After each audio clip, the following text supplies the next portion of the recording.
મામો લખવા દે જા દે.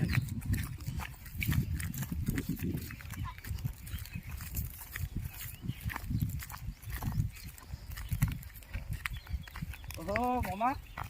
ઓહો કોણા આય. હા. કેવું ચાલે છે? આવે ચાલે. બે. કેવું ચાલે? આ તો મહિનો દોઢ 2 મહિના રહીને જવું મારે. એવું હે? હા. કેવું ચાલે આમ શાંતિ? હા શાંતિ. એવું હે? હા. લુગડો બુગડો લઈને આવ્યો લાગે. હવે રવાનું 2 મહિના. એવું હે? જબર કોમ થઈ જાય અમારે. આટલા ઘઉં જાતે હતા વાટ દીધા. પેલા બાકી વાટવાના. એટલે આ મામા કાઠું કરી યાર તમે તો. જમ યાર. મારે ઘરના પત્તા પાર તમે હોય તો પત્તા ખારો યાર. તે રહો નહીં યાર. ના યાર મારા આજે તા મારે રહું જ નહીં. હું તો જઉં તાર. આજે ઘરના પત્તા પાર તમે તો રહ્યો પણ શું કરવાનું? પત્તા પાર.